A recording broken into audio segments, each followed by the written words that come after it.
मस्जिद में पानी पीती है, यहाँ बुद्ध के उपदेश और ईसा मसीह के बलिदान की गाथा होती है, यहाँ राधा रानी की चुनरी कोई सलमा बेगम सीती है, फिर क्यों हो गए हम यूं जुदा कि फिर जोड़ने की बात होती है।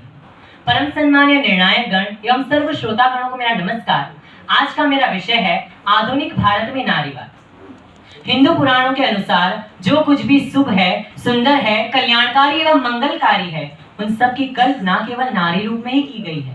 भगवान श्री राम के पहले माता सीता को एवं श्री कृष्ण के पहले राधा जी को याद किया जाना इस बात का प्रतीक है कि भारत में नारीवाद प्राचीन काल से ही महत्व दिया गया है। दोस्तों, भारत में नारीवाद भारतीय महिलाओं को समान राजनैतिक, आर्थिक और सामाजिक अधिकार प्रदान करता है। भारत में महिलाओं के लिए समान वेतन अधिनियम, समान हिंदू विवाह अधिनियम जैसे अधिकार प्रदान करता है। दोस्तों, अगर भारत में नारीवाद की बात करें तो हम उसे 3 चरणों में देख सकते हैं। पहला चरण 19वीं सदी के मध्य में शुरू हुआ, जब महिलाओं ने सती प्रथा के खिलाफ आवाज उठाना शुरू किया।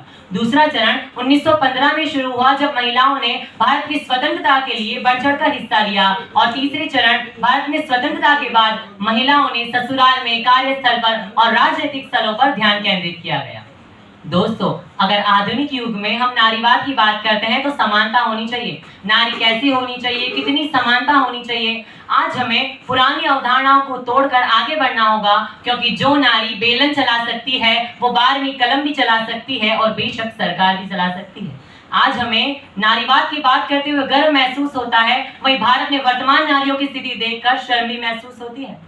जिंदा चली उन्नाव की बेटी ने उस दिन अकेले दम नहीं तोड़ा था, दम तोड़ा था हमारी संवेदनशीलता ने, दम तोड़ा था हमारी संस्कारशीलता ने, दम तोड़ा था हमारी व्यवस्था ने और दम तोड़ा था हमारी न्यायपालिका ने। हमें कोई सशक्तिकरण प्रोग्राम की आवश्यकता नहीं है, क्योंकि जो खुद ही एक शक्ति हो उसका भला कैसा सशक्तिकरण। हमें आवश्यकता है तो उस सम्मान की, उस इज्जत की जिसकी वह हकदार है। दिल के बहलाने का सामान न समझा जाए, अब मुझे इतना भी आसान न समझा जाए। दिल के बहलाने का सामान न समझा जाए, मुझे इतना भी आसान न समझा जाए। मैं भी बेटों की तरह जीने का हक रखती हूँ, इसे गद्दारी का ऐलान न समझा जाए। दोस्तों, अगर भारत में आधुनिक नारीवाद की बात करें तो भारत की महिलाओं ने भूमि, जल और वायु तीनों क्षेत्रों में अपना परचम लहराया है। लेकिन आज भारत में न तो महिलाएं जन्म के पहले सुरक्षित हैं, न जन्म के बाद सुरक्षित है, गर्भ में ही मार दिया जाता है। और दूसरी ओर न तो 2 वर्ष की बच्ची सुरक्षित है, न 60 वर्ष की वृद्धा सुरक्षित है। सर शर्म से झुक जाता है जब अखबार में आता है 2 साल की बच्ची के साथ रेप हुआ, 60 साल की वृद्धा के साथ गैंग रेप किया गया।